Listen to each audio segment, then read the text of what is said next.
അതുപോലെ തന്നെ മറ്റൊരാൾ അമ്പലക്കടവ് അബ്ദുൽ ഹമീദ് ഫൈസി.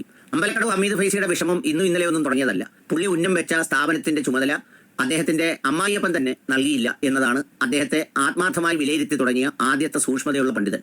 അന്ന് മുതൽ തുടങ്ങിയ അദ്ദേഹത്തിന്റെ നിരാശ പല ഘട്ടങ്ങളിൽ ജില്ലാ പഞ്ചായത്ത് തെരഞ്ഞെടുപ്പ് വന്നപ്പോൾ, പിന്നെ അതുപോലെ അസംബ്ലി ഇലക്ഷൻ വന്നപ്പോൾ എല്ലാ ഘട്ടങ്ങളിലും ആ നിരാശ അദ്ദേഹം പ്രയോഗിച്ചുകൊണ്ടേയിരിക്കുകയാണ്. അദ്ദേഹത്തിന്റെ കയ്യിലേക്ക് എന്തുകൊണ്ട് അമ്മായിയപ്പൻ ഈ സംഗതി കൊടുത്തില്ല എന്ന് ചോദിക്കുന്നതിന്റെ ഉദാഹരണം അവിടുത്തെ കണക്ക് പുസ്തകവും അവിടുത്തെ രേഖകളും പരിശോധിച്ചാൽ വ്യക്തമാവും. സംഗതി ഈ പറയുന്നത് പോലെ അറ്റൻഡൻസ് ബുക്കും രജിസ്റ്ററും ഒക്കെ വേണ്ടതുപോലെ കൈകാര്യം ചെയ്ത് സാമ്പത്തികം വഹിച്ചെടുത്തതിന്റെ കേസും വഴക്കും വക്കാണവും ഒക്കെ പല സ്ഥലത്തും കിടക്കുകയാണ്.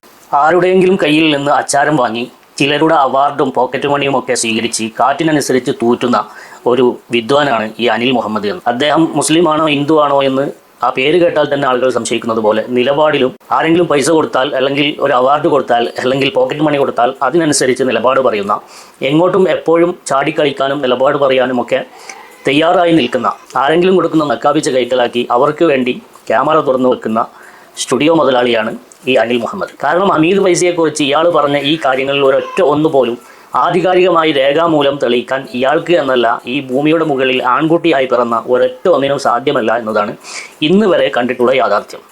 ഇയാൾ പറയുന്നത് ഹമീദ് ഫൈസിയെ നജാത്തിൻ്റെ സെക്രട്ടറി ആക്കാത്തത് KT മാനു മുസ്ലിയാരുടെ സൂക്ഷ്മതയാണ് എന്നാണ്.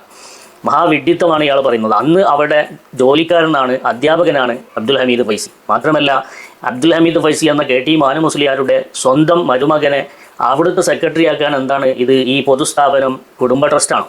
എന്താണ് ആ സ്ഥാപനത്തിനെ കുറിച്ചും KT മാനു മുസ്ലിയാരെ കുറിച്ചും ഈ കിളവൻ ധരിച്ചു വെച്ചിരിക്കുന്നത്? അപ്പോൾ കുടുംബത്തിൽപ്പെട്ട ഒരാളെ തന്നെ കൊണ്ടുവന്ന് സെക്രട്ടറി ആക്കാതിരിക്കുക എന്നുള്ളതാണ് ഒരു സാത്വികനായ മനുഷ്യൻ്റെ സൂക്ഷ്മത എന്ന് പോലും വിലയിരുത്താനോ പഠിക്കാനോ മനസ്സിലാക്കാത്തോ കഴിയാത്ത ഒരു മാധ്യമ ഹിജടയാണ് ഈ പറയുന്ന അനിൽ മുഹമ്മദ്. ഇനി പറയട്ടെ, ഇയാൾ ഉന്നയിച്ച ഈ ആരോപണങ്ങൾ, ഈ പഴകിപ്പിടിച്ച ആരോപണങ്ങളുമായിട്ട് രംഗത്ത് വരുന്ന ആളുകൾ ആരാണ്? ആരുടെ ആരോപണങ്ങളാണ് ഇയാൾ ഏറ്റെടുക്കുന്നത് എന്ന് ശ്രദ്ധിക്കണം. തൻ്റെ ശല്യം സഹിക്കാൻ വയ്യാതെ സ്വന്തം മകന് പോലും ആത്മഹത്യ ചെയ്യേണ്ടി വന്ന ഒരുത്തൻ്റെ പഴകിപ്പൊളിച്ച ആരോപണവുമാണ് ഇയാൾ ഏറ്റെടുക്കുന്നത്. മാത്രമല്ല, ഇതേ കോളേജിൽ നിന്ന്, ദാറുൻ നജാത്ത് കോളേജിൽ നിന്ന് മുഫാഹദത്തിന് പിടിക്കപ്പെട്ട മാനു മുസ്ലിയാരുടെ കാലത്ത് കയ്യോടെ പിടികൂടി കുന്നിക്ക് പിടിച്ച് പുറത്തിട്ട ഒരു മനുഷ്യൻ്റെ പഴകിപ്പൊളിച്ച ആരോപണമാണ് ഇയാൾ ഏറ്റെടുക്കുന്നത്. മുഫാഹദത്ത് എന്ന് പറയുമ്പോൾ അതിൻ്റെ മലയാളം ഞാൻ പറയില്ല, പറയാൻ കൊള്ളില്ല എന്ന് നിങ്ങൾ കരുതിയാൽ മതി. വ്യക്തമായ കുട്ടികളുടെ പരാതിയെ തുടർന്ന് അതിന് പിടിക്കപ്പെട്ട് പുറത്ത് വലിച്ചെറിയപ്പെട്ട ഒരുത്തൻ പിന്നെ ആ നജാത്തിനെതിരെയും നജാത്തിൽ അവൻ ഉന്നം വെച്ച ആളുകൾക്കെതിരെയും വ്യാജങ്ങൾ സൃഷ്ടിച്ച് നടക്കുക എന്നതാണ് അയാളുടെ തൊഴിൽ.